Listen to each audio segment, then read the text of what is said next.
सास, बहू और ताबीज। सुप्रिया का रोज किसी न किसी बात पर अपनी बहू तारा से झगड़ा होता ही रहता।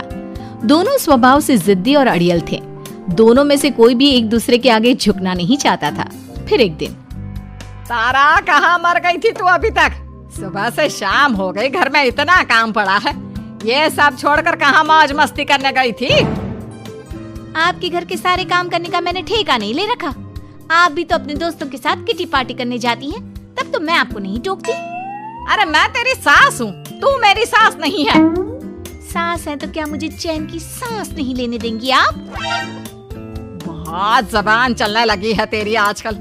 आने दे मेरे बेटे को घर पर, फिर देख तेरी कैसे क्लास लगवाती हूँ। आपके पास और काम ही क्या है? बाहर पड़ोसियों से मेरी बुराई करना और घर में पति से। हाँ तो अब तेरा काम भी तो ऐसे ही होते हैं ना। तारीफ के लायक कोई भी काम किया है तूने आज तक? बस जुबान चलवा लो, कैंची से भी तेज चलती रहती है। सिर्फ जुबान ही नहीं, हाथ पैर भी चलते हैं, जिनकी वजह से आपको घर में इतनी सफाई देखने को मिलती है, वरना आपको तो अपनी किटी पार्टियों से फुर्सत नहीं मिलती। तो कहना क्या चाहती है? घर का क्या सारा काम तू खुद अकेला करती है? तो और क्या नौकरानी करती है? इसी तरह तारा और सुप्रिया में आए दिन लड़ाई होती।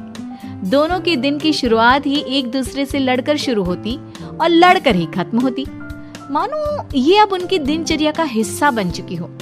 शाम को तारा का पति वैभव घर आता है। वैभव को देखते ही उसकी माँ सुप्रिया उसके पास आती है और कहती है, बेटा वैभव, अच्छा हुआ जो तू आज जल्दी घर आ गया। देखना तेरी बीवी सुबह से मुझसे लड़ी जा रही है। माँ की बातें सुनकर वैभव तारा को जोर जोर से आवाजें देने लगता है। क्या हुआ जी, इतना चीख क्यों रहे हो? तारा, तुमने आज फिर माँ से लड़ाई की? अरे लड़ाई मैंने नहीं की, शुरुआत पहले इन्होंने की थी। समझा दीजिए अपनी माँ को। मुझे कहीं भी आते जाते टाइम टोके नहीं, वरना मैं अपना सामान बांधकर मायके चली जाऊंगी। इतना कहकर तारा वहाँ से चली जाती है। ये सब क्या चल रहा है माँ? किसी दिन मैं आप लोगों के चक्कर में जरूर पागल हो जाऊंगा। आप लोग कभी प्यार से क्यों नहीं रहते? अरे वो हमेशा मेरी बातों का उल्टा जवाब देती है बेटा। अब तू ही बता मैं क्या करूं? तो आप उसे ताने मारती ही क्यों है माँ?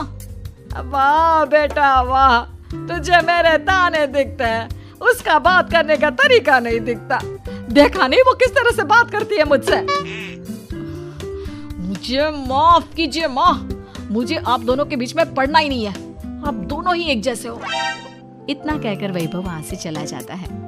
वैभव के जाने के बाद सुप्रिया सोच में पड़ जाती है। धीरे धीरे समय बीतने लगता है और एक दिन सुप्रिया को पता चलता है कि उनके गांव में एक महात्मा ठहरे हुए हैं जो वशीकरण करना जानते हैं। तो सुप्रिया भागते हुए उन बाबा का पता ढूंढने निकल पड़ती है। इस बात की खबर जैसे ही तारा को चलती है, वो भी उस बाबा की खोज में निकल पड़ती है। अगले दिन सुबह, आज तारा और सुप्रिया दोनों ही बहुत अच्छे मूड में होती है। ना सुप्रिया तारा को देखकर कोई ताना मारती है, ना तारा अपनी सास से बेवजह उलझती है। दोनों मिल बांट कर रसोई में काम करती हैं। भाई तारा, जरा मुझे वो चाय पत्ती पकड़ाना। ये लीजिए माँ जी, क्या आप मेरे लिए भी चाय बना देंगी? अरे हाँ हाँ, क्यों नहीं। इसी तरह दिन बीतते हैं और दोनों का रिश्ता भी निखरने लगता है। ऐसे ही देखते 3 महीने बीत जाते हैं। आजकल ये मैं क्या देख रहा हूँ? अचानक आप दोनों के बीच इतना प्यार कैसे हो गया? एक दिन था जब कभी माँ आप तारा को ताने देते देते नहीं थकती थी, और तारा तुम पहले तो कितना उलझती थी माँ से, तो अब ये अचानक क्या हो गया आप दोनों को? अरे यह सब तो एक बाबा का कमाल है, जिसने मुझे ये ताबीज दिया था। सुप्रिया के हाथ में बंधा ताबीज देखकर तारा चौंक जाती है। ये ताबीज तो उस बाबा ने मुझे भी दिया था, आपको अपने वश में करने के लिए। इसका मतलब तू भी उस बाबा से मिलने गई थी? आपकी हरकतों की वजह से ही मुझे जाना पड़ा था। ये सब क्या चल रहा है? मुझे तो आप लोगों की कोई भी बात समझ में नहीं आ रही। सुप्रिया वैभव को सारी बात बताते हुए कहती है, अरे जैसे ही मुझे पता चला कि हमारे गांव में जाने माने तांत्रिक बाबा आए हुए हैं जो वशीकरण करना जानते हैं, तो मैं बिना देरी किए उनके पास चली गई और बहू को अपने वश में करने की इच्छा उनके सामने रखी, जिससे ये मेरी हर बात माने। बाबा, मैं अपनी बहू से बहुत दुखी हो चुकी हूँ। वो मेरी एक बात नहीं मानती। आप कुछ ऐसा कीजिए बाबा जिससे मेरी बहू मेरी हर बात मानने लगे। पहले आप मुझे अच्छे से बताइए, आपको अपनी बहू से आखिर परेशानी क्या है? बाबा वो मुझसे कभी प्यार से बात नहीं करती। मैं उसे एक बात सुनाती हूँ तो वो पलट कर 4 बातें सुनाती है। आप कुछ ऐसा कीजिए ना जिससे मेरी बहू सारी बातें मानने लगे। बाबा सुप्रिया की बातों को ध्यान से सुनते हैं और उसके बाद सुप्रिया को एक काले रंग का ताबीज देते हुए कहते हैं, ये ताबीज तुम्हें अपने गले में पहनना है और जब तक मैं ना कहूँ तब तक इसे उतारना मत। तो क्या इस ताबीज की मदद से मेरी बहू मेरे वश में हो जाएगी? सिर्फ वश में ही नहीं, इस ताबीज के कारण तुम्हारी बहू तुम्हारे आगे पीछे भी घूमने लगेगी। लेकिन बस तुम्हें कुछ काम करने होंगे। कैसा काम बाबा जी? तुम्हें अपनी जुबान पर काबू रखना होगा। उससे जो भी काम करवाना हो हमेशा प्यार से बात करनी होगी। धीरे धीरे वो तुम्हारी मुट्ठी में आ जाएगी। अरे ठीक है बाबा जी, जैसा आप कहेंगे ठीक मैं वैसा ही करूंगी। तारा ये सब सुनकर चौंक जाती है। ऐसा ही कुछ तो मेरे साथ भी हुआ था जब मैं उस बाबा से मिलने गई थी। बाबा जी, मैं अपनी सास से बहुत तंग आ चुकी हूँ। वो हर रोज किसी न किसी बहाने मुझसे लड़ती रहती हैं। आप प्लीज कुछ ऐसा करिए ना जिससे मेरी सास सुधर जाए और मुझे बेवजह टोकना बंद कर दे। तारा की ये बातें सुनकर पहले तो बाबा सोच में पड़ जाते हैं। उसके बाद वो तारा को भी काले रंग का ताबीज पकड़ाते हुए कहते हैं, ये लो बिटिया, इसे अपने गले में पहन लो और जब तक मैं तुम्हें इसे उतारने के लिए ना बोलूं तब तक इसे उतारना नहीं। इस ताबीज को पहनने से तुम्हारी सास तुमसे प्यार करने लगेगी और दिन रात तुम्हारे आगे पीछे घूमेगी। ये सुनकर तारा बेहद खुश हो जाती है। बाबा, इस ताबीज का असर कब तक होगा? अगर तुमने मेरी सारी बातें मानी तो इस ताबीज का असर तुम्हें 2 दिन बाद ही दिखने लगेगा। उसके लिए सबसे पहले तुम्हें अपनी सास को इज्जत देनी होगी, उनके साथ प्यार से बर्ताव करना होगा और अगर कोई भी काम भी करवाना हो तो प्यार से ही बात करनी होगी। फिर देखना वो कैसे तुम्हारे इशारों पर नाचती है। ठीक है बाबा जी, जैसा आपने कहा है मैं ठीक वैसे ही करूंगी।